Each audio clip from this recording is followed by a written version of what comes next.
Okay, so we're going to start with the listing price. So the listing price is the same as the asking price, and that is the price that the home is put on the market for. That is what you're going to see when you're, so for buyers, when you are looking at houses, you're looking at the listing price. When you are scrolling through Zillow or Realtor.com or whatever app or website you are using, you are looking at the listing price. And for sellers, that's your asking price. That's what you're starting off with. This is what buyers are going to see. So the sales price is what the property sold for. This is the price that's pretty much the final say after everything is said and done, after offers and negotiating and the appraisal and the home inspection. After everything is said and done, that is what the home has sold for. Because the listing price is pretty much, that's just starts off with the seller and their agent, or the seller alone if they don't have an agent. So, but the sales price is more people involved in that.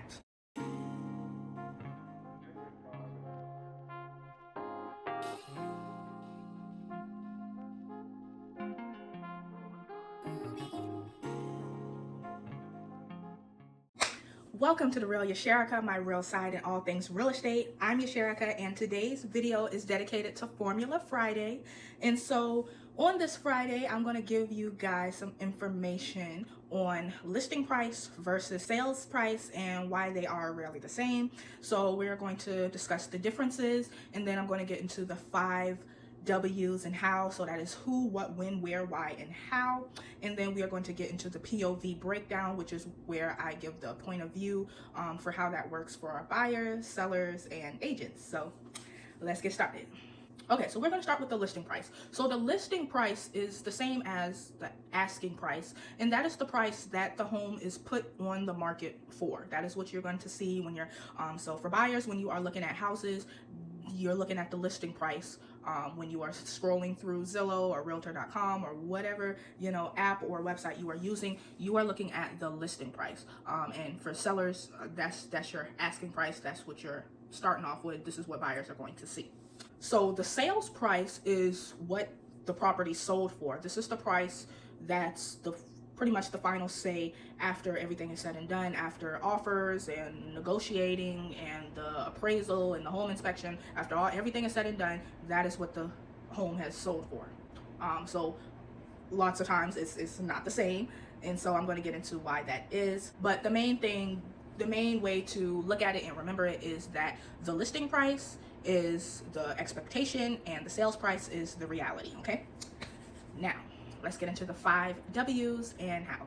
So let's start with who. There's a lot going on with who. There are a lot of people involved when it comes to the pricing of a property. So it's more than just the buyer and the seller, but that's the main thing. You have your buyer, you have your seller, you have their agents, so the seller's agent and the buyer's agent, and then you have the appraisal. Okay, let's start with lender. So you have the lender that's lending the buyer the money, right? So they have their own price that they're willing to pay, that's going to be based off of the appraisal report that they order. They usually they're going to have an appraiser come out and look at the property, and they're going to do what they do. I have a video on appraisers if you're not sure about what they do, and I also talk about in that video the difference between appraisal, so the appraisal report, the inspection report, and the agent CMA report, because it is a lot of different reports going on. So I do discuss that in another video, so I'll have it on here and I will link it below in the description. So but yeah, it's a lot going on with that. But yeah, so again, okay, let me start over. So you have the buyer, you have the seller, and you have their agents, right? And then you have the lender that's going to order an appraisal to be done through an appraiser, and so they're going to come out, they're going to look at what they need to look at, and they're going to determine the value of the property. And then the inspector is going to pretty much, they're focused on the condition of the home, and so they're looking at things like electrical and plumbing and the foundation, if there's any cracks or anything, all of those safety concerns, all of those type of things. So yeah, so that's 7 people right there that's in the mix in terms of what the price is going to be. Because if something, all right, let's say something is found with the appraisal and or the home inspection, that is going to be a time where buyers are going to want to negotiate, because they are not going to, they're not going to try to pay your asking price. If a seller has an asking price, they're not going to try to pay the asking price if there's problems wrong with the property, depending on how it is priced. because there are different pricing strategies and things that go on that I will discuss later in the video that determine, because sometimes from the start the listing price may be higher or lower than the market value. There are different things that would make that happen, or would make it, an agent put it at the price that they put it at. So I am going to talk about that later in the video. But yeah, who's involved? That's 7 people right there. That's going to determine what that sales price is going to be, because the listing price is pretty much, that's just starts off with the seller and their agent, or the seller alone if they don't have an agent. So, but the sales price is more people involved in that. So one of the reasons why the listing price and the sales price has a bit of a gap between them, and is not, always the same thing, is because it comes down to what the seller is hoping for versus what the buyer is willing to pay. And so again, it's that expectation versus reality. Okay, so you don't always get, what you want, the full amount, and all of those types of things. So that's the main thing of what causes that. So again, the listing price starts when the home is put on the market. That is the asking price. That is either, determined by just the seller alone, or the seller with the help of their agent. So that's listing price. Now again, sales price is determined by, all these other shifts and movements within the process of a transaction, mostly involving contingencies. And a contingency is basically something that needs to happen in order for the transaction to continue. And so one of the main ones are either the home inspection or the appraisal, or both. And so yeah, when the appraisal comes in, the appraisal is going to go based off of the market value. So the appraiser is going to come in, they're going to look at the property inside and out. They're going to look at, just the neighborhood, the environment, and they are going to pull comps. They're going to go online and look at some of the most recent sales, and the ones that are closer to that particular house, whether it's you selling the house as the seller, if it's the house that you're selling, or buyers, if it's the house you are buying. They want to look at houses that are similar to that property, and that's how they're going to determine the market value. So with their online research, and from what they know about the property based on what they've seen, the measurements that they've done, all of those types of things. So you have that. The lender is going to get that report, and that's going to determine what they're going to be willing to pay based on the market value. And then you have the home inspections. And so the home inspections, again, they're going to be looking at things that are more safety concerns, or any type of issue that could be wrong with the house, whether it's electrical or plumbing or structural, like I said. So any cracks, any leaking of the roof, and things like that. So that is when sale prices come into play, because sometimes they need to be negotiated. Because if once you start seeing problems with the house, buyers are going to want to bring that price down, because especially if the seller is not fixing it, then that's going to be money that they have to put on that property. So they want to kind of take it off the purchase of that property and put that money elsewhere to actually fix that property. So that's pretty much when the numbers could go up and down. Now most of the time that's where people look for the number. Buyers look for it to kind of drop, if they can get it to drop. But if the home is in good condition, then they may end up paying the listing price, the asking price, or they could end up paying more if it's like a seller's market, and there's not many houses like that, or especially in that particular area. And so that's where your supply is low and the demand is high, and you kind of have to, you're in some type of a bidding war or whatnot, and it's like you're in competition with other buyers, and then you may have to put in a higher price than that listing price in order to really get the home.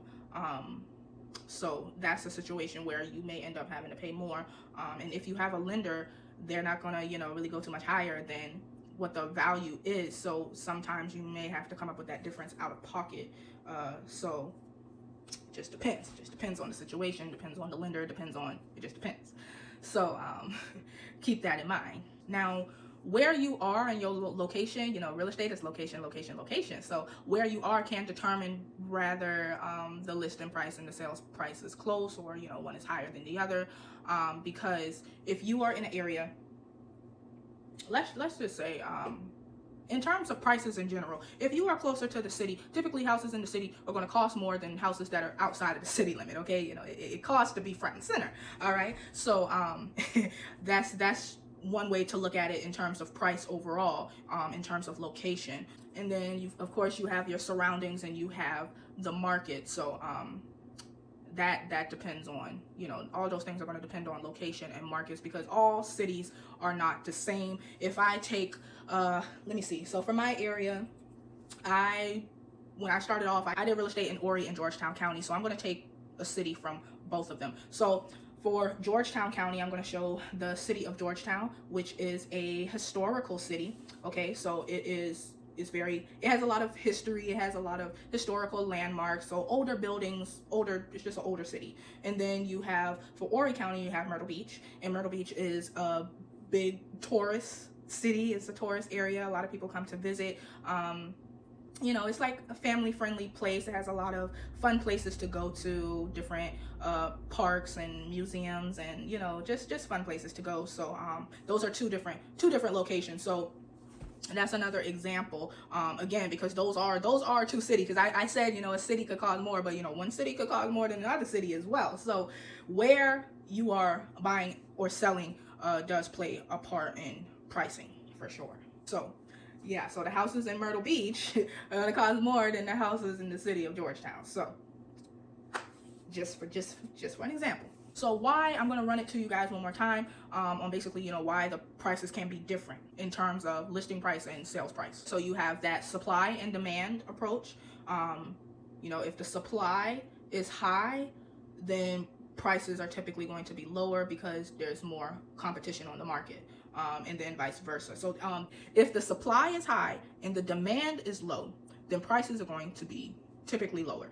If the supply is low but the demand is high, then prices are typically going to be higher. So yeah, so for the first one, that would be, if the supply is high and the demand is low, that would be a cold market or a buyer's market. And if the supply is low and the demand is high, that would be your hot market or your seller's market. Then you have the pricing strategy. Now, the pricing strategy, that can be determined on, that depends on if you're the buyer or the seller. So if you are the seller, now sometimes agents will help you come up with a strategy based on what your needs are, and if your what your main priority is. So if your main priority is moving fast, you need to move quickly, then it may be a different pricing strategy than someone who has money as the top priority and need the highest amount of money as possible. So that's number 2 in terms of why listing and sales price can be different. And then 3 are all the other things that I mentioned, such as the negotiation, the offers, the contingencies, like the home inspection and the appraisal. All of those things come into play as well on why, you know, they're different, as well as the buyer's financing. Again, sometimes buyers may have to bring some of that money to the table, you know, out of pocket. So how are the prices done, and like how are they changed? So again, that is through negotiations. That is through the buyer giving their offer and then the seller doing a counter offer. So, you know, just going back and forth on, you know, pricing in terms of what this buyer is willing to pay and what the seller is willing to accept. But of course, as I mentioned before, the listing price is that initial price that the seller has, and then the sales price is that final agreement.